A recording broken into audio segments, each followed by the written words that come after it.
Hello everybody, thanks again. We got Hack Motion here. Probably one of the better tools I've seen in a while for practicing release and wrist angles is really what this is, but lots of data.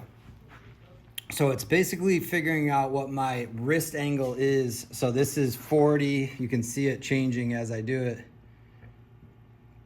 That's 0, and then that's negative. So I really want to be somewhere about there. The numbers aren't, I don't want to get into it too much. This has a calibration, so you got to really make sure that it matches what your wrist is.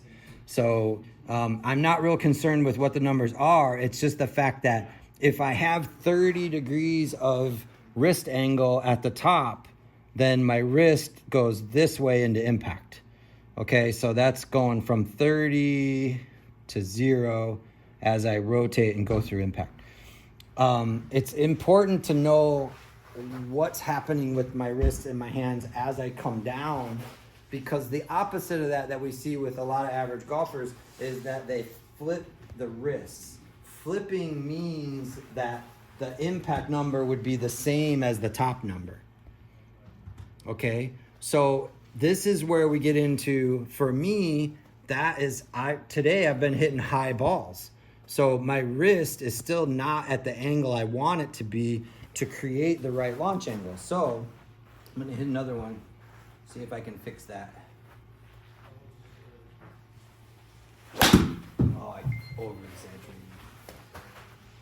Wasn't any better. So I'm still on 3. Let's try one more.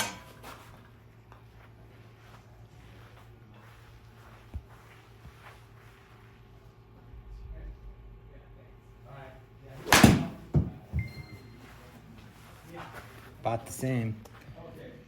So very interesting. So we're seeing what these numbers are. That is going to be in direct relation to how high I hit the ball. If my wrist is flipping and going to a positive number at impact, or a positive 20 or 30 number, then I'm going to hit it really high. If I go into a negative number, then I'm going to have a lot of shaft lean and the face is going to be de-lofted and I'll launch it lower. So great tool to see just where you're at. The other part that's really interesting with this is rate of rotation, okay?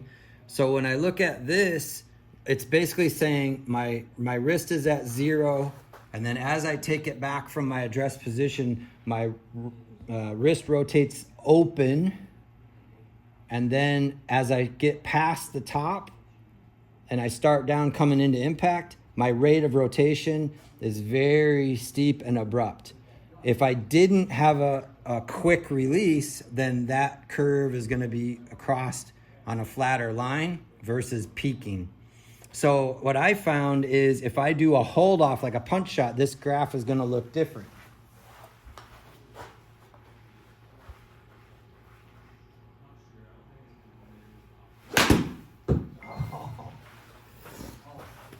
So the where my wrist came back to square is at a different point, and when I got through impact, it didn't rotate back the other way. So my wrist rotated and then I didn't finish it.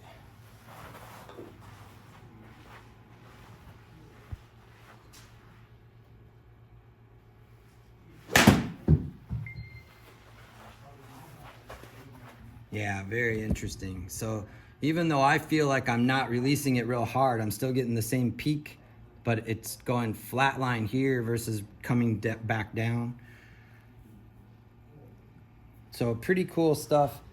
It's all a bunch of data that's, again, just creating a blueprint or a fingerprint, the swing DNA for each golfer. The numbers on this app are related, or you can relate it to tour players and other players they have tested. But again, we're looking at just what is optimal for you. Let's identify the areas that you struggle with. So if your wrist is going the other way, then we want to make sure that you can fix that. So again, all this stuff happens so fast. My hands work so fast. Even if we do slow-mo video, you can't see what my hands are doing when I release the club. This sensor really helps to see where I am at impact or through impact. From a good swing to a bad swing, it tells me a little difference. But great data. The golfers that we've had go through this process have really improved their ball striking.